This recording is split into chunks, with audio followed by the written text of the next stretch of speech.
Hey folks, welcome back to the channel. Beautiful sunset we've got here, and we have the best, one of the best updates this year, 2022.24.5. Let's take a look at it.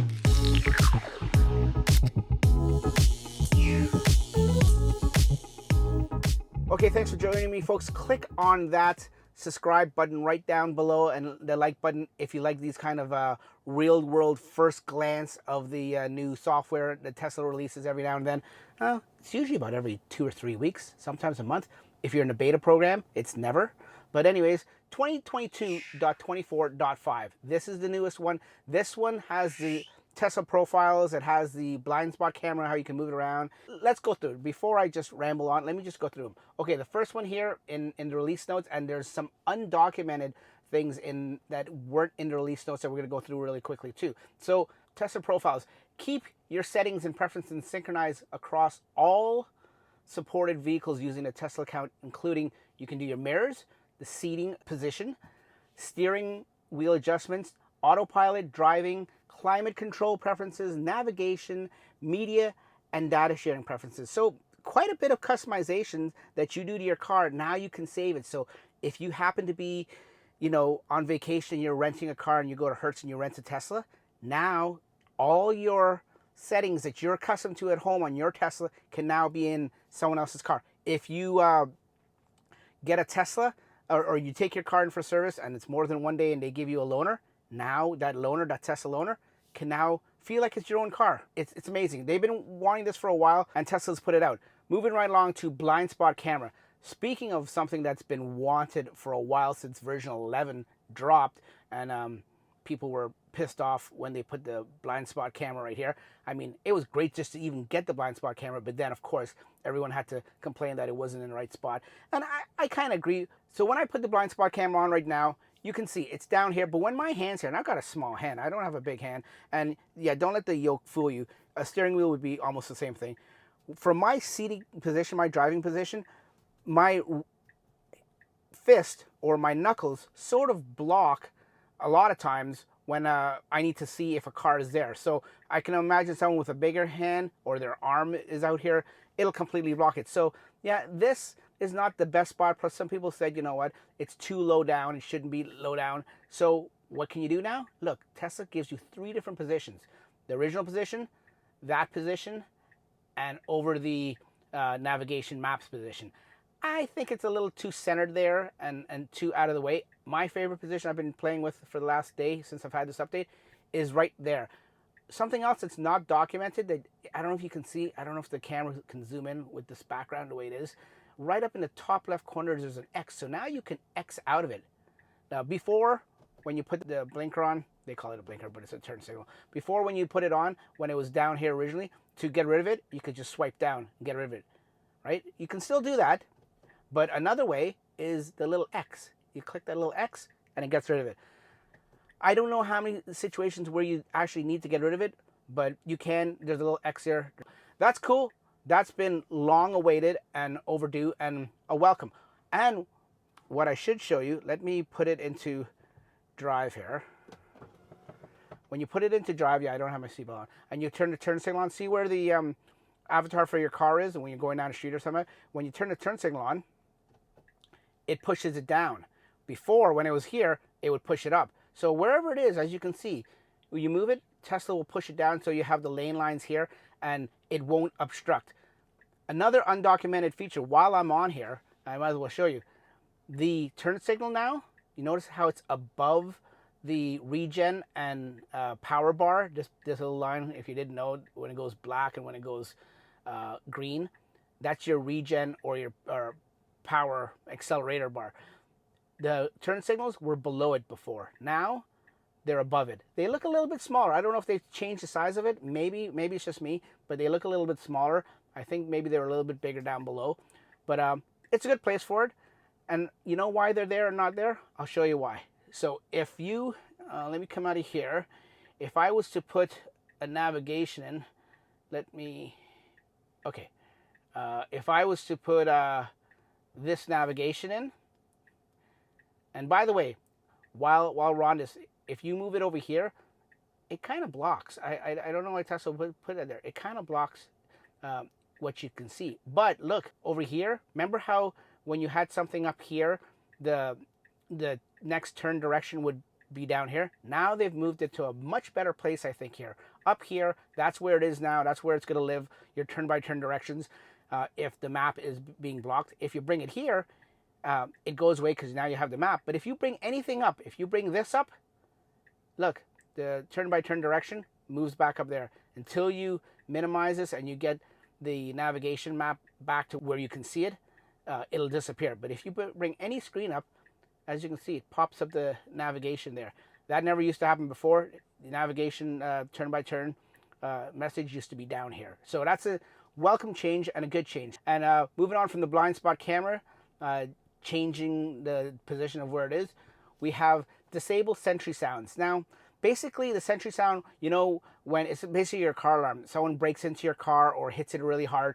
You get a message on your app, but your car also blares at top volume, that classical, I forget what the song is, but it blasted really loud. Well, now you can disable it. If you go into controls, safety, Sentry mode, and you can disable the sound.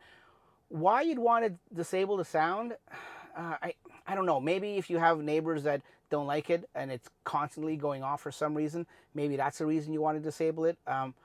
But you'll still get the lights flashing and you'll get the notice on your phone through your app, but you won't get the loud blaring sound. So I guess some people had requested that, so Tesla made it possible. Moving right along to the next, traffic along route. So this is different now. Now, instead of when you had, now obviously you need premium connectivity for this. When you have live traffic in your navigation, you would see the orange, you'd see the red, those are slowdowns, and when it's dark red, like a blood red, that's like when it's really, really slow. Now, it shows it within the navigation bar. So it shows blue and then it shows yellow. It's not, before the blue used to overlap the yellow and the red and the dark red. Now it's just part of the navigation route, the different colors. So as you can see in this picture here, how it looks.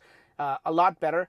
Okay, I changed the navigation. I wanted to find some traffic here for you. So here you can see if the route is blue here and we hit a little bit of traffic there. Now instead of just overlapping it with the blue progress bar or the navigation blue bar, now it shows yellow and then it goes blue and then yellow. So it's more prominent, more pronounced, so you can actually see where the slowdowns are and stuff like that in the traffic. Okay, moving right along to driver profiles. Any navigation recents or favorites will now be saved to the active driver profile. So basically, if my wife drives this and she has some navigation recents or work, or I guess home would be the same unless she lives in a different house than me, those favorites or those recents will now be different than mine. So if she has a set of places that she likes to go to or she frequently goes to and it's her recents, those will be different than where I go, all depending and all separated depending on your profile. So those are the official release notes, folks, for 2022.24.5. Let me show you some undocumented, non-release notes information that wasn't in there. First, let's start with, if you go to service, now in your PSI, when you look at your tire pressure and stuff like that, PSI here, now it tells you what it's recommended for cold pressure. You see it says front 42 and rear 42. Obviously this will be different for each car and each wheel size setup and stuff like that. I haven't seen it, but what I've also been told is, see how it has the PSI here? Right below that, it will tell you after some time, if you sit for a while and stuff like that, it'll give you the PSI of what it used to be an hour ago or 2 hours ago or 3 hours ago. Okay, and one of the other big undocumented features here in 2022.24.5, I don't know why Tesla didn't put this in there, but it's actually in there. If you go to your games, let's just pull up the toy box. If you don't know how to get to the toy box, just go here, your toy box, and it'll pull this up. And now toy box has all the boom box and all that kind of stuff, but then you have theater, which the theater also works, and then you have arcade. You notice something different, folks, on this? Okay, in case you don't, let me zoom in and show you. If you look way over here in the bottom right corner, it says install size, and it says 73.9 megs. Local drive, 73.9 meg. And what's that thing underneath there in blue? It says uninstall. So now you can uninstall. Now this is something that I've been waiting for. I haven't requested it, but I've always wanted it. Something that I've been waiting for a long time. You can now uninstall games that you don't want on your Tesla. So this, you know, brings up a lot of speculation. A lot of people thinking, now guess what's coming? The Tesla App Store. Well, yeah, it very well could be. So here you can uninstall any game you want. Actually, I shouldn't say that. Okay, there's not every game. Most of the games you can uninstall. Fallout. As you can see, I've already uninstalled Fallout. Let me show you quickly how to uninstall a game. Skyforce, something I wouldn't use. So it tells you how big the game is, 280 meg. I don't want that. I mean, I get it. The Tesla MCU, or sorry, the hard drive is pretty big in hardware 3.0. I get it, it's big, but you know what? There is probably going to be a limit when you will run out, and I'm sure Tesla only allocates a certain amount of space on the drive for games. So here's how you uninstall it. Like I said, see where it says uninstall in the blue? You click on it, a message will come up and say uninstall Skyforce Reloaded. So I can cancel, press OK. So if I press OK, instantly it's uninstalled. Now you notice what comes up here now? It says install. So if I want to install it, I have to click on it, and you have to have Wi-Fi to install it, which I was pretty sure you would. They're not going to install it and use their own bandwidth and their own LTE stuff, so you got to be on Wi-Fi. So there you go. You can uninstall games as you feel necessary, folks. That's another big, huge improvement in 2022.24.5. So continuing on that point just quickly, when you click on install to install it, it will give you now in your information here, it will say game update available, connect to Wi-Fi. So you'll have that little symbol up there like if it's a software update, but it's not a software update. It just wants to, because you've clicked install, it now is prompting you and waiting for you to connect to Wi-Fi so it can reinstall that game.